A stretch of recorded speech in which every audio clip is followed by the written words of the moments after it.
Well, as Allan rightly said, I have devoted many, many years of research to trying to understand where Wittgenstein came from. And Wittgenstein himself said very little about this in his philosophical writing, the vast majority of which he never published anything. So we were really puzzled when I started working on Wittgenstein in 1964. It was as though he fell out of the sky. And I began, as a historian of philosophy, trying to figure out how can you fit Wittgenstein in? Well, for a long time, that was sort of touch and go. We didn't really know how to make much sense out of that. Though there were a lot of efforts being made. One very important text, which appeared in 1977, in the work which is translated as Culture and Value, and which Allan Spengler has re-edited, tells us, in Wittgenstein's own words, that he didn't see himself as being very original. I talked about that text at great length last year, and that he lists 10 people who influenced his thought. And one of these people, in 1977, it was a shock. It was a traumatic shock, really. It was Oswald Spengler. Spengler was thought to represent everything that Wittgenstein and sensible people rejected. And people were very surprised that he listed Spengler. And well, in what follows, I've tried to make some sense out of what Wittgenstein took over from Spengler. What I don't talk about very much is how he did it, and that's probably the most interesting aspect of the whole business. But it nevertheless is mind-boggling how many themes there are in Spengler which you find later in Wittgenstein. Now, the idea for doing this research didn't, again, fall out of the sky. Rudolf Haller, my colleague in Austria, and a Swiss philosopher by the name of Raphael Ferber have raised some questions about how Spengler's views of morphology and how his views of language influenced Wittgenstein. And I want to explore these, talk about these a little bit, and to go beyond that to try and give you a basic picture of how Wittgenstein's later philosophy is, in many respects, emerging from Spengler. So I want to start with the whole question, the point about Menschenkenntnis, from part 2 of the Philosophical Investigations, a text which is very often quoted, and has been very often quoted, especially here in connection with discussions of aesthetics. And the view that Wittgenstein puts forward there is that there is a form of knowledge, Menschenkenntnis, that cannot be expressed in propositions. He puts himself this way. Fortunately, you don't have simply to hear me, you can follow that, I think, assuming I can do it. Yeah. Is there expert judgment about the authenticity of expressions and feelings? Even here, there are people with better and worse judgment. Generally, more correct prognoses proceed from the judgment of those with better knowledge of human nature. That's how I translate Menschenkenntnis, knowledge of human nature. Can knowledge of human nature be learned? Yes. Some people can learn it, but not from a course in instruction, rather through experience. Can another person be a teacher in this matter? Certainly. From time to time, he gives him the right tip. Wink is the word. It's a favorite word of Frege's, by the way. This is what learning and teaching look like here. What one learns is not a technique. One learns correct judgments. There are rules also, but they do not form a system, and only people with experience can apply them correctly, unlike the rules of calculation. End of the quote. The Wittgenstein terms the basis of judgment in personal matters, such as the authenticity of feelings, imponderable, unwegbare evidence, evidence which cannot be systematically subjected to detached assessment. Learning to make judgments on its grounds is a subjective matter of getting a knack for something. For example, having an eye for painting. Blick is the German word that Spengler uses. It's also the word that Wittgenstein uses. This is tantamount to recognizing the significance of glances, gestures, tones of voice as stimuli to and indices of understanding other people's feelings. So Wittgenstein is clearly endorsing a notion with significant similarities to Michael Polanyi's idea of tacit knowing, a more primitive personal form of knowledge than propositional or formal knowledge. And it's precisely in defending the primacy of practical knowledge over theoretical knowledge that Wittgenstein bids farewell to logical positivism and to conventional analytic philosophy, though not necessarily to a kind of philosophical analysis. The dramatic character of that break cannot be overestimated. As it turns out, there is indeed in Wittgenstein's mature philosophizing a kind of genuine knowledge that cannot be said but only be shown. This is the point of Wittgenstein asking himself rhetorically later in Uncertainty whether or not he was getting closer and closer to the idea that logic cannot be described. You simply must look at the practice of language, how we use language. In philosophy, we can at best use language to gesture at the role of action in determining meaning. Wittgenstein's indebtedness to Spengler here is no less profound than his break with conventional analytic philosophy. Is dramatic. For in fact, the tacit character of human knowledge is a central theme in Spengler's Decline of the West, as it's conventionally called, the Untergang des Abendlandes.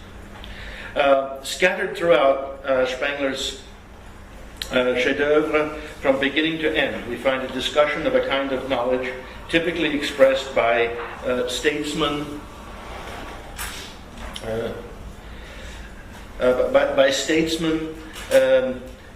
experienced animal lovers, people who know each other intimately, such as long married couples, gamblers. These are all his examples.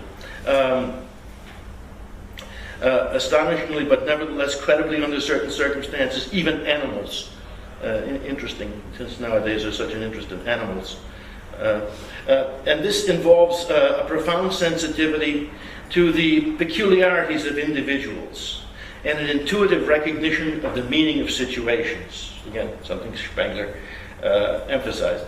Spengler characterizes knowledge of people as deep, wordless understanding, arising from our experience of people as opposed to nature. A mere glance suffices someone who really understands people to size up what's going on, what they think, what they feel. And that's what's at stake here. A Menschenkenntnis has a firm grasp of what Spengler terms the Takt des Werdens, literally the measure in the musical sense of becoming, the pulse of developments, so it's something dynamic. Where another sees a random succession of happenings, the Menschenkenner sees the Gestalt, or in Spengler's terms, the physiognomy of a situation in all its uniqueness. It's something that the humanities, since Dilthey's time, have been trying to figure out how to grasp the individuality of an object in art, and talks with, one often uses the term from what the Benjamin aura to describe this.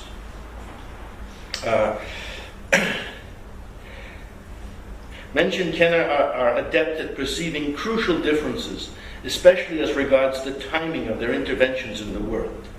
Moreover, it's typical of those who lack Menschenkenntnis that they generalize too quickly. Wittgenstein always condemned that. Finally, Menschenkenner do not explicitly know what they know in the sense of being able to talk about it or give an account of it. But that doesn't hinder them from acting with certainty and security. I mean, these are all points that are explicitly made in Spengler's Decline of the West. In sum, there's little doubt that Wittgenstein's discussion of Menschenkenntnis is heavily indebted to Spengler. However, we can get a better notion the importance of this connection between Wittgenstein and Spengler, if we examine the context, again, from the same part of the Philosophical Investigations, Part 2, Section 11, in which Wittgenstein talks about aspect seeing and the famous duck rabbit. Coming to the second point slowly. I suppose I don't need to remind anybody about the whole business about aspect seeing. It's the part of Wittgenstein's work which has been most interesting to people from outside the analytic tradition, to the so-called continental tradition. Now, it's often thought that one should make a bridge between Wittgenstein and people like Heidegger with respect to perspectivism. But the odd thing is, when Wittgenstein's talking about the duck rabbit, he doesn't emphasize, he doesn't focus on the fact that two perspectives are involved. I mean, that's part of it. That's an essential part of it. But that's not his main point. His main point is another one that's often overlooked in the literature. I mean, what fascinates Wittgenstein here is our relationship to the two. Not simply the fact that there are two aspects, but that we have a different relationship to these two aspects. And this is the Spenglerian point. The aspect that we're used to is something that we can simply report upon, we can describe. Whereas the aspect that dawns upon us and surprises us, I wonder if I have a duck rabbit, so I guess I don't. The aspect that dawns upon us surprises us, and it produces a reaction in us that is what artists are called an aha experience. In a passage reminiscent of Spengler, Wittgenstein says that seeing a new aspect is a matter of physiognomy. We suddenly recognize a new intelligible unity, metaphorically a face, where we previously conceived some commonplace object that wasn't worth thinking about twice. The surprised reaction, he says, it's involuntary. It's an involuntary reaction. It's a primitive one that involves instinctive behavior. But as a matter of sudden recognition, it clearly involves thinking and is something more than mere perception. So he's contrasting the commonplace experience of my looking at Alois Spengler and seeing him as I've seen him for many, many years, and then perhaps looking at his son, his little son Leo, and seeing a similarity there. That's a discovery, and there's a connection going on there, and that's something that we delight in. And this emotional reaction, if you like, is what interests Wittgenstein. And what Wittgenstein wants to go on to say, this is going to tell us something important about language, about the language of description, and about what's embedded in the language of description. The point is that we refer to the two aspects we can see in different speech acts. The one we usually see is perceived and reported upon, is described, whereas the aspect that dawns upon us more or less forces an exclamation out of us. Upon recognition of the surprising form. That exclamation is attended upon a new thought that the second aspect presents. It's not simply a report, but an expression of a feeling associated with the surprise. The sudden thought of a rabbit where I've only seen a duck has done something unusual to me, and I express my experience of that new paradigm for seeing, we could call it, and explain, a rabbit, not simply a rabbit. This is the kind of little difference that Wittgenstein claims makes a difference. This is very important. A form of thinking which is not logical in the strict sense is involved, for there are no surprises in logic. Wittgenstein said that again and again and again his whole life long. There are no surprises in logic.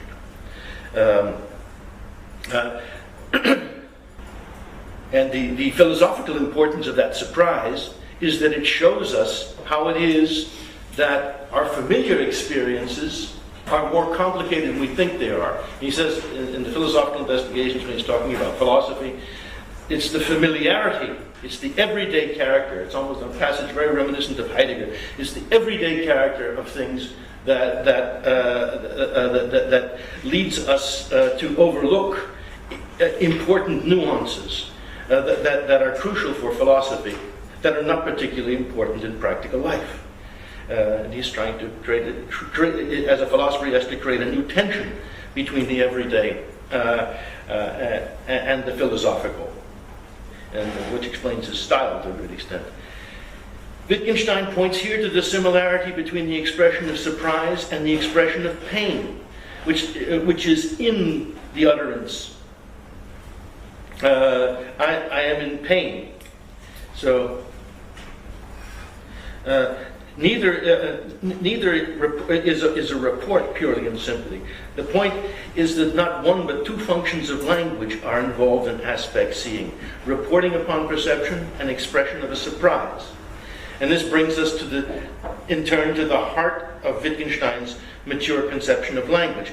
The idea that it's not words alone that convey meaning, but that the ways that they are interwoven into our actions. It's this interweaving which makes the language game. And there are all sorts of language games. In this analysis, the distinction between language games of reporting and language games of expression is absolutely in the center. And it's the distinction which has a prominent place in Spengler's view of language. Spengler builds up a strong case, which I don't think I'm going to go into for the sake of time. Precisely around this point, there's a difference between language as expression of something and language as communication, Ausdruck and Mitteilung.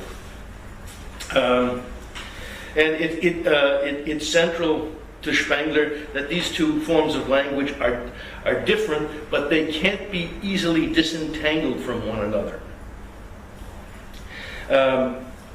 What happens historically, and here's a point that Wittgenstein seems to agree with, but never, I mean, it's not the kind of thing that was particularly interesting to him. It's very important for Spengler. It says, in the course of becoming civilized, practice becomes swallowed up by theory. Culture petrifies, as it were, turns to stone. Culture, in the literal sense of what's grown up organically, so the Latin cultus, becomes paralyzed. This is Spengler's word, paralyzed. A technocratic, formalistic Mandarin mentality emerges that conceives the whole of reality mechanistically. Thus, language ceases to be principally a means of communication and tends to become an ornament or a fetish. In Saussure's terms, langue increasingly becomes detached from parole. Schools and churches institutionalize the fetish. There's a strong critique of the school as an institution in Spengler. The effect is to make language as it is used incomprehensible to speakers. And remember the ancient Egyptian scribes who were among the inventors of language. I mean, were a caste unto themselves, protecting language, protecting written language. Only the Mandarins can now understand it. They systematically forget the more primitive, expressive function of words. They come to worship truth as the basis of communication.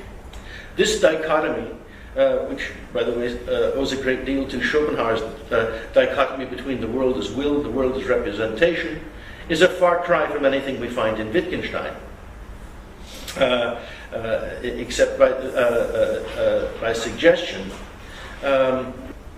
However, the whole business about the rejection of theory in Wittgenstein is very closely related to it.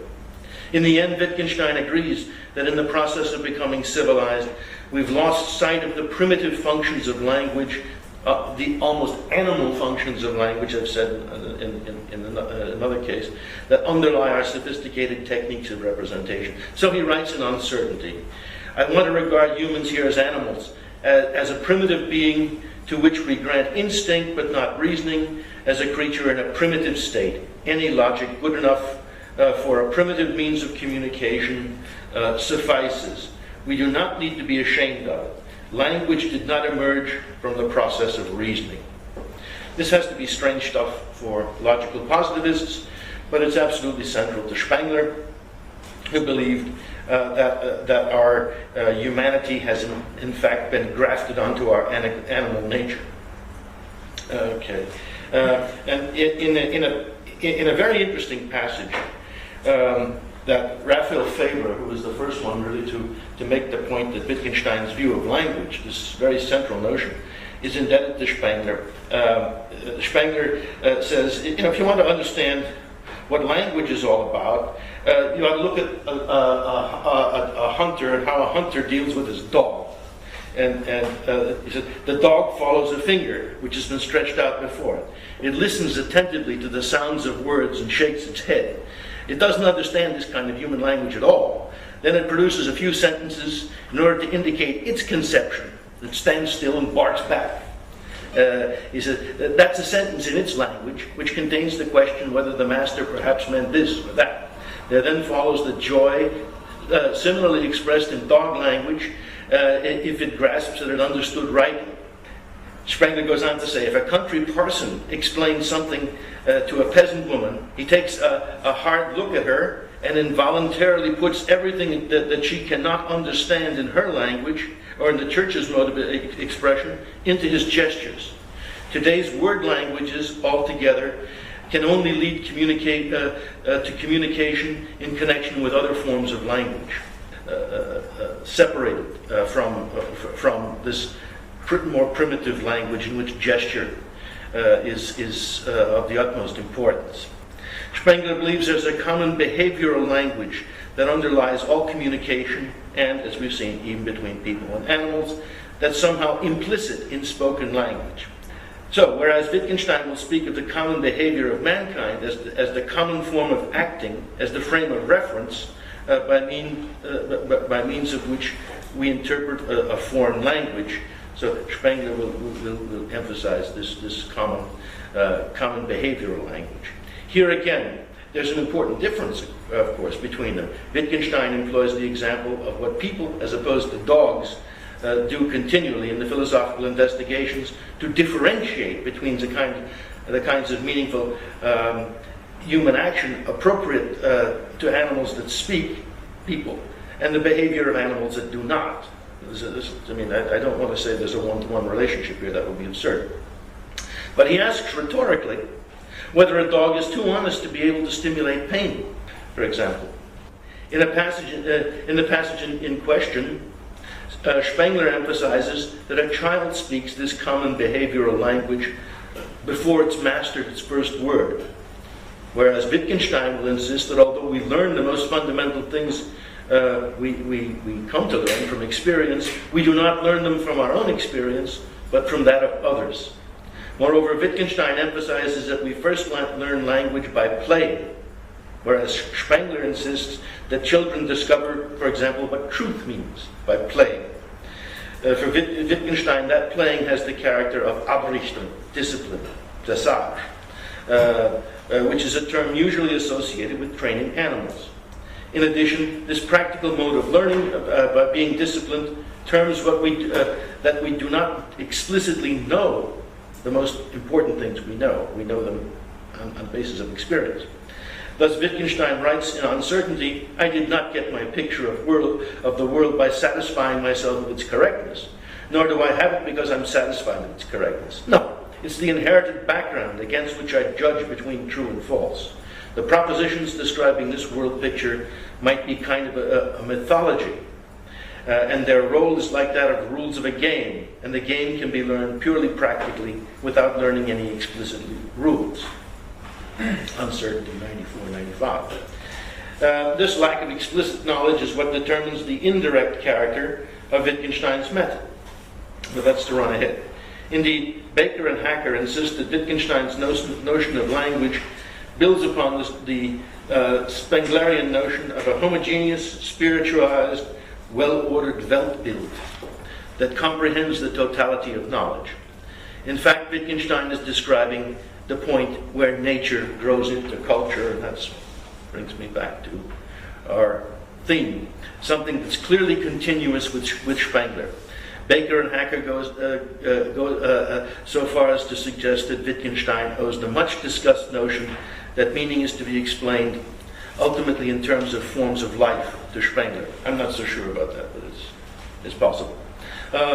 On Spengler's view, the civilized spirit of formalizing, mechanizing, and systematizing everything has a way of blinding us to the behavioral origins of knowing, as written language becomes a fetish. Thus, dazzled by the fetish, the sophisticated systematic philosopher seeks things that correspond to words, thereby overlooking the possibility that one word can stand for many, perhaps related but hardly identical things.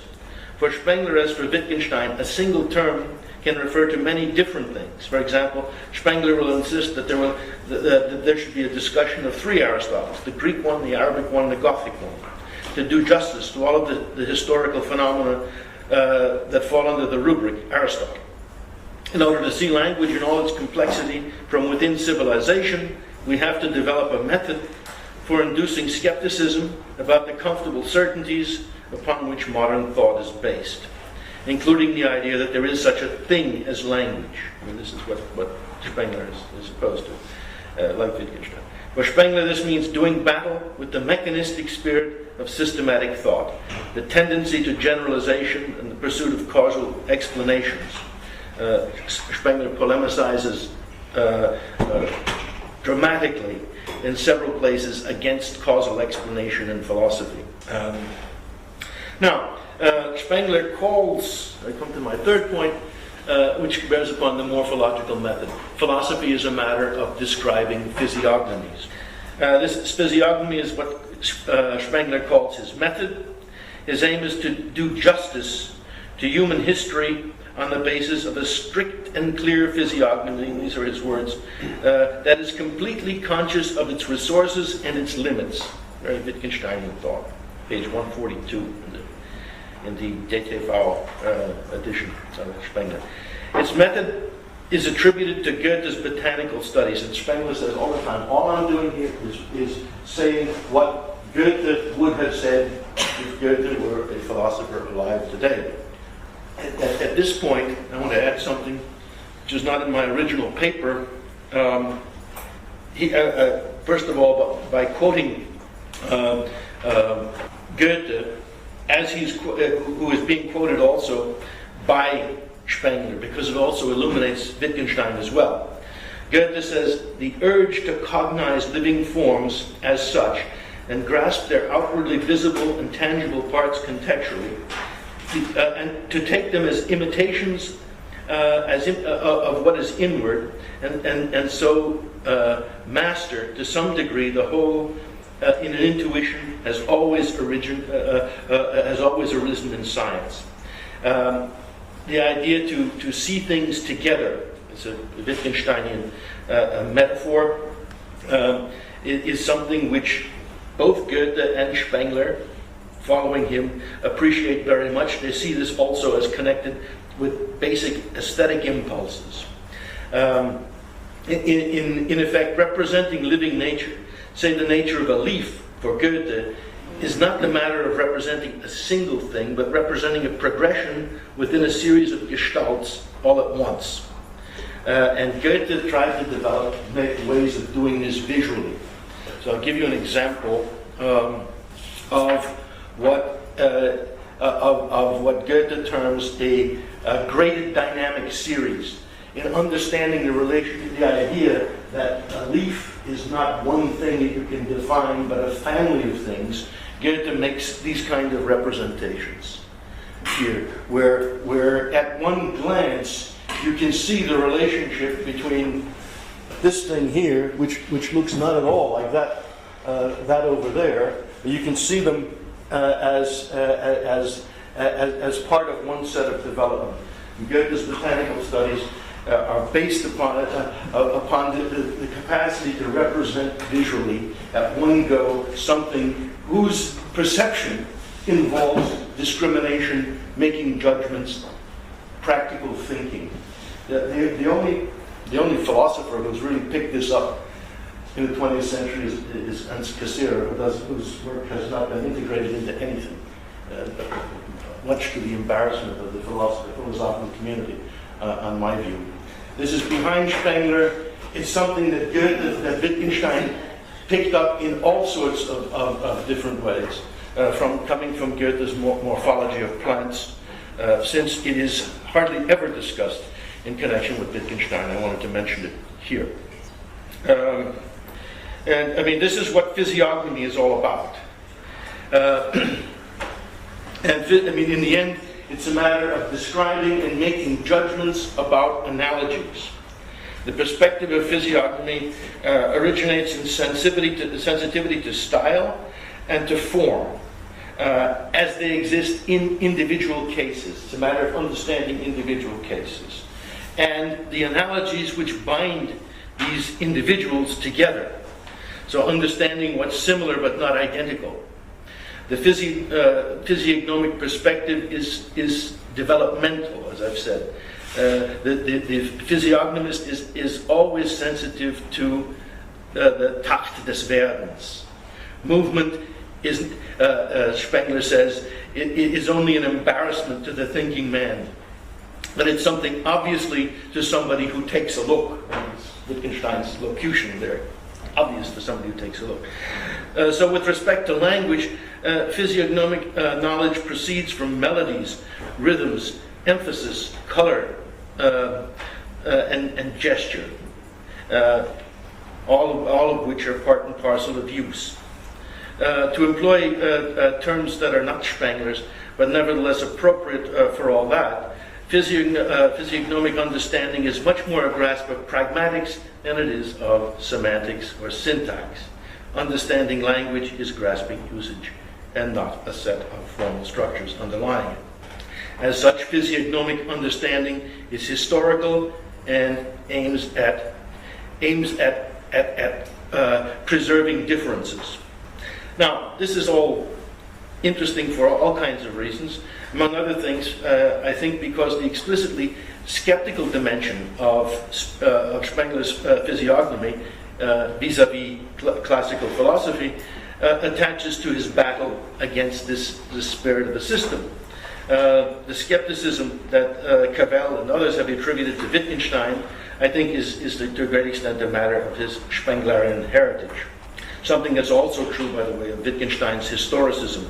I mean, something that is present as a subtext rather than explicitly discussed, but nevertheless there in Wittgenstein's view of meaning.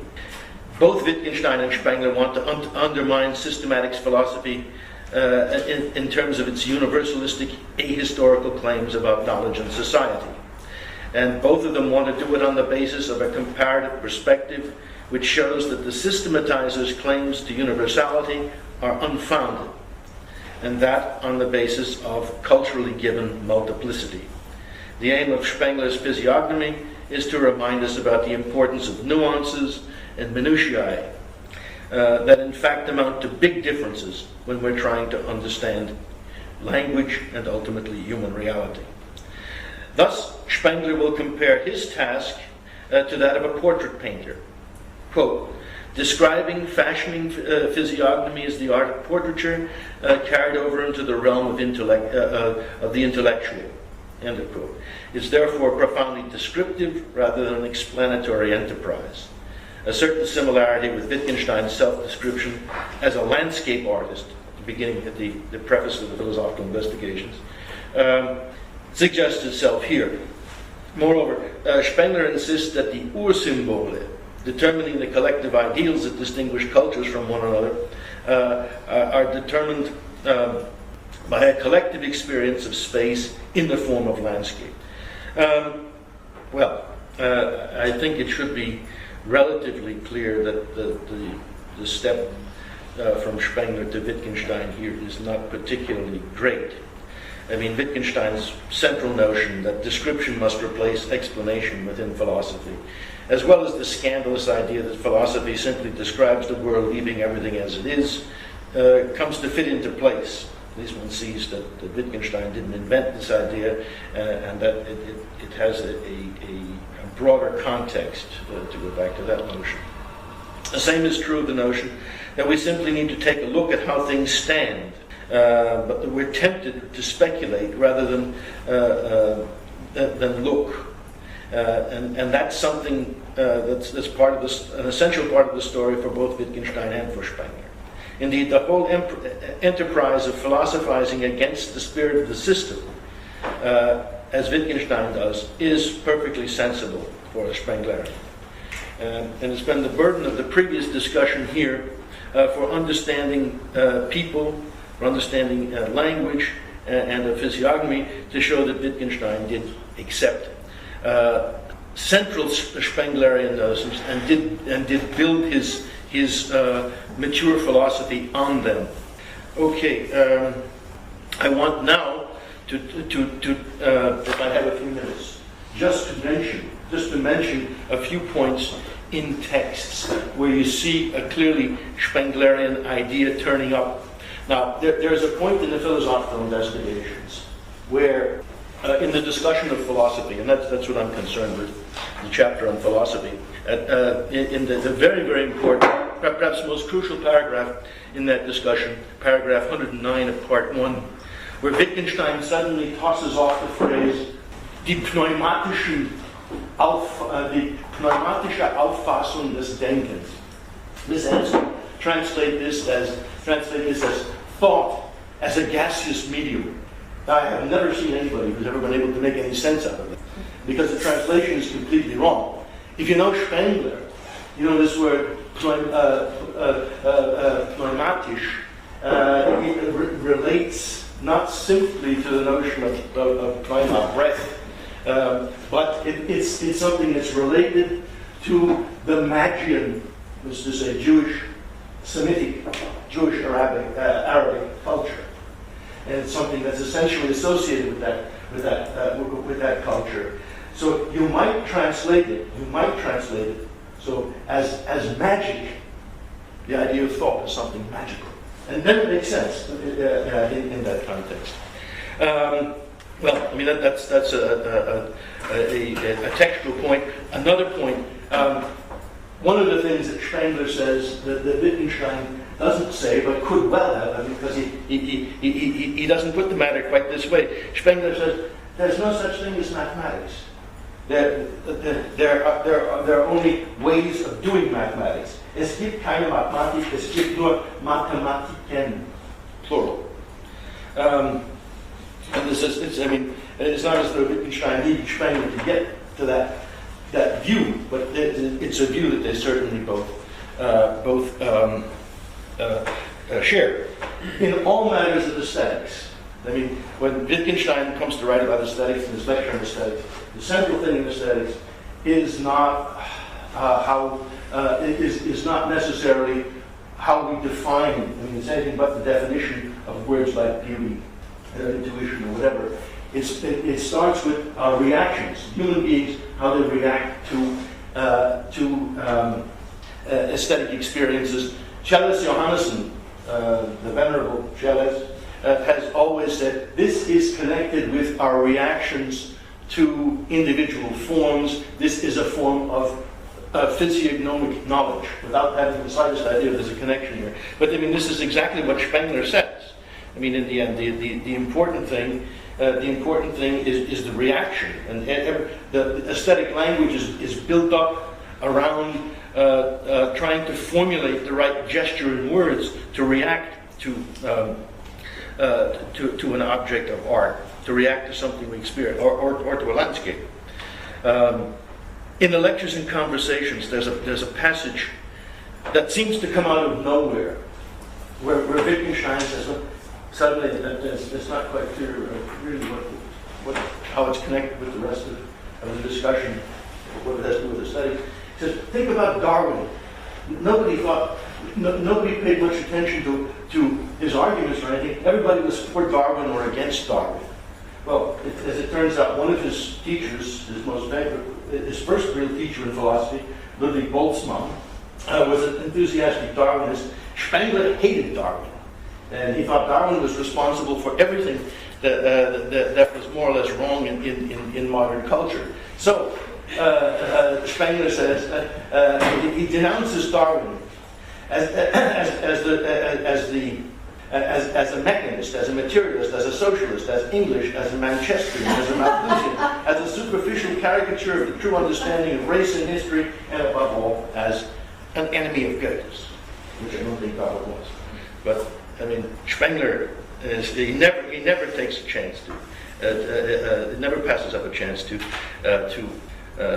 downgrade Darwin.